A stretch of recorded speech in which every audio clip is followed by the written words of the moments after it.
Assalamualaikum warahmatullahi wabarakatuh. Selamat pagi. Hari ini teacher harapkan semua anak-anak teacher berada di rumah dalam keadaan sihat sahaja. Pagi ni kita sambung lagi satu subtopik dalam topik wang, iaitu bahagi nilai wang. Bahagi nilai wang ni sebenarnya kaedah pembahagian dia sama dengan kita membahagikan nombor bulat ataupun kaedah yang sama kita guna juga ketika kita membahagikan nombor perpuluhan. Dalam nilai wang ini sebenarnya kita ada titik perpuluhan jika dia melibatkan soalan yang ada sen. Tapi jika soalan tu tiada nilai sen, dia adalah bahagi nombor bulat. Andai kata awak bahagi nombor bulat tadi masih ada baki, teruskan lagi membahagi sehingga tiada baki. Maksudnya awak tambah titik di belakang. Contoh soalan ni awak tambah titik di belakang dan letak sifar.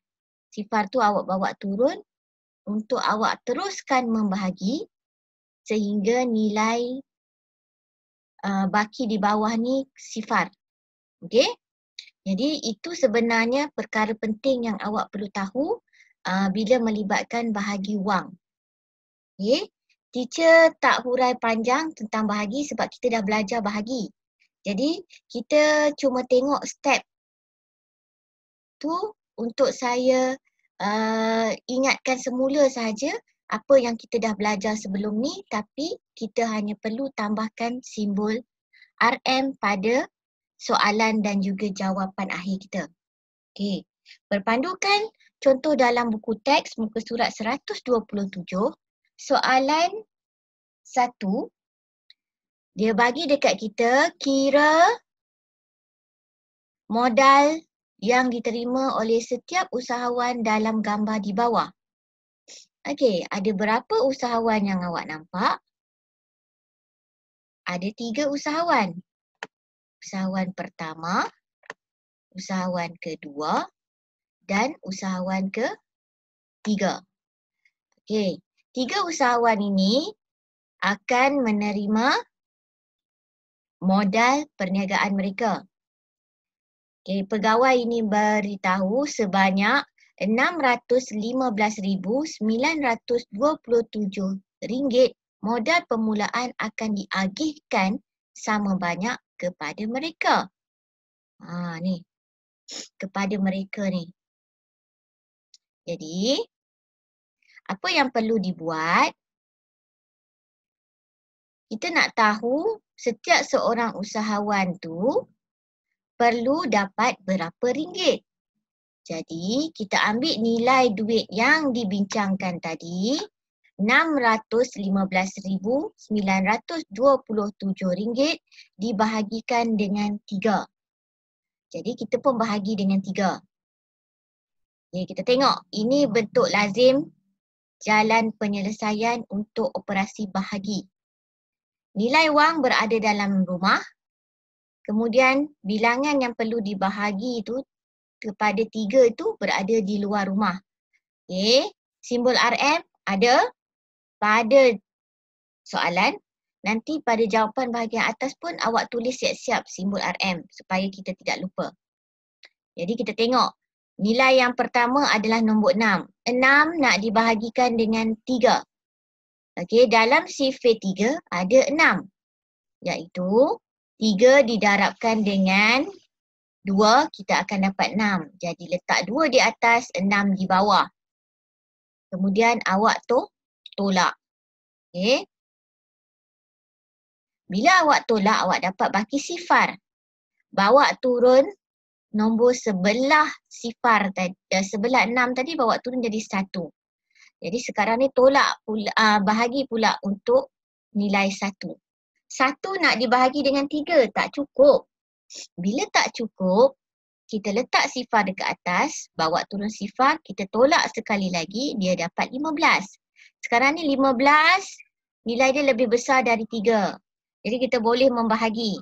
15 bahagi 3. Cari dalam sifir 3 ada tak 15. Kita jumpa dengan 3 darab 5. Dapat 15. Tolak di bawah. Kita dapat baki sifar. Bawa turun 9. Letak sebelah hasil tolak tadi. Dan kita cari balik. Dalam sifir 3 ada tak 9? Ada. 3 darab 3 kita dapat 9. Tulis 9 di bawah dia. Kemudian awak tolakkan baki dia sifar. Kemudian bawa turun nombor 2 selepas 9. Turun ke bawah. Kita dapat 2. 2 nak dibahagi dengan 3 tak cukup. 2 lebih kecil. Jadi awak buat apa? Letakkan sifar di atas. Bawah pun letak sifar. Kemudian awak tolak semula. Dapatlah baki. Bukan baki. Bila 2 tolak sifar 2. Kemudian kita bawa turun 7. Kita dapat 27. Semak sekali lagi dalam sifir 3 ada tak nombor 27? Ada. Kita jumpa dengan 3 darab 9 kita dapat 27. Dan awak tolakkan sehingga baki dia sifar. Jawapan akhir dari hasil bahagi awak tadi adalah RM205,309. Jadi, modal yang diterima oleh setiap usahawan adalah RM205,309. Itu cara dia perlu membahagi. Okey. Nampak panjang sebab nilai wang dia banyak. Bila awak darjah 5, nilai wang awak bertambah banyak. Tapi kaedah pembahagian kita masih sama. Okey, kita masih lagi menggunakan bahagi dengan 4 langkah yang teacher bincangkan sebelum ni. Pertama, kita buat darab apa. Kedua, kita buat operasi tolak. Ketiga, kita bawa turun. Dan keempat, kita ulang semula langkah 1. Okey, keempat-empat langkah ini kita ulang. Sehinggalah kita dapat tiada baki. Bila dia melibatkan nilai wang, pastikan awak membahagi sehingga tiada baki. Okey, boleh? Kita teruskan lagi dengan contoh yang kedua.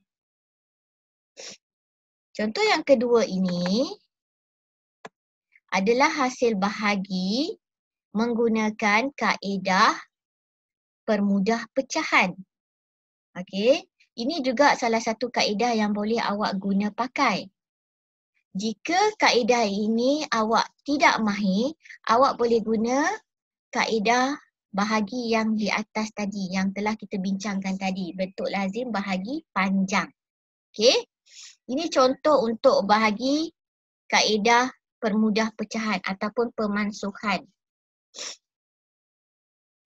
Okey, kita tengok di sini. Dia sebenarnya nak membahagikan RM724,878.20 dengan 36. Ini kaedah penulisan dalam bentuk bahagi pecahan. Okey. Cuma di bawah ni dia pecahkan. 36 tadi dia pecahkan 6 darab 6 sebab susah untuk dia buat sifir 36. Jadi dia nak memudahkan dengan membahagi guna sifir 6. Jadi 2 kalilah dia buat. Mula-mula dia mempermudahkan sekali dengan sifir 6. Atas tu dia dah potong dapat RM120,812.70. Tapi masih ada satu lagi 6 dekat bawah. Dia permudahkan sekali lagi dengan 6. Dan hasil jawapan akhir dia dapatlah RM20,135.45. Okey, ini sebenarnya kaedah satu lagi untuk awak membahagikan nilai wang. Tapi nasihat teacher, kalau awak tidak mahir kaedah ni, buat kaedah bahagi biasa yang kita buat panjang ke bawah tu. Cuma kali ini awak kena buat sifir 36. Kaedah membuat sifir 36 kita dah bincangkan dah. Saya dah ajar awak awal tahun dulu di sekolah. Jadi pastikan awak ingat balik atau rujuk balik buku nota matematik awak yang awak salin tu. Okey, rujuk balik di situ. Sekarang ni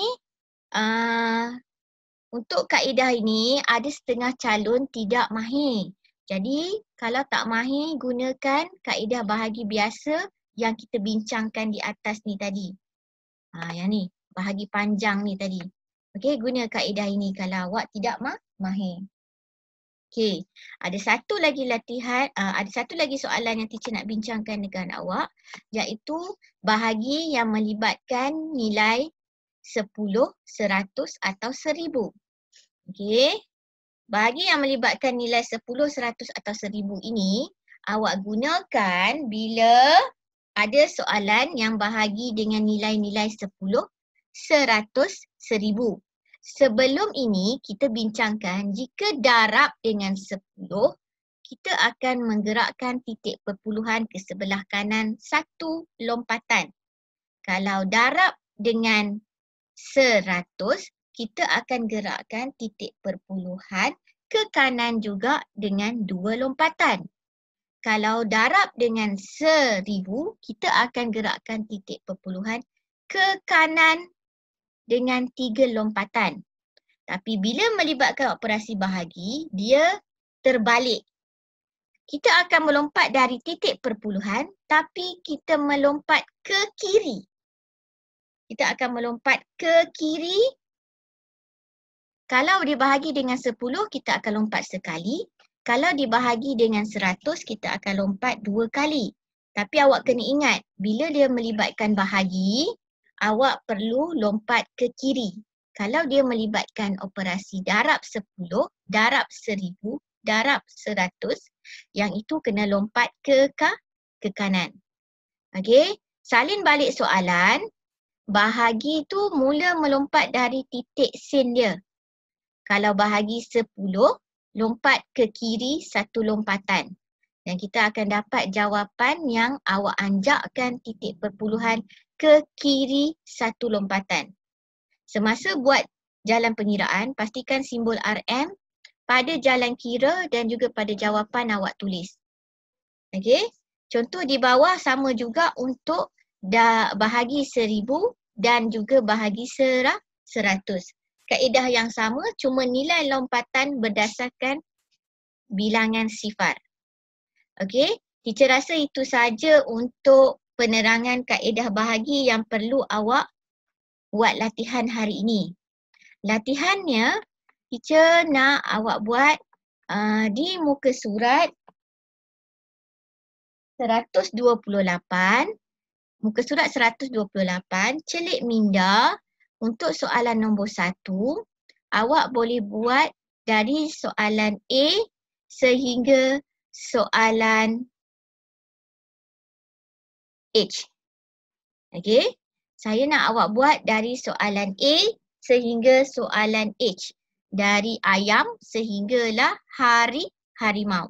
Itu saja latihan untuk hari ini. Okey,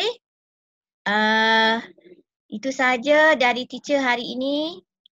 Dan saya harapkan awak sentiasa berada di rumah dan buat latihan yang diberikan oleh guru-guru awak. Okey, bye. Assalamualaikum.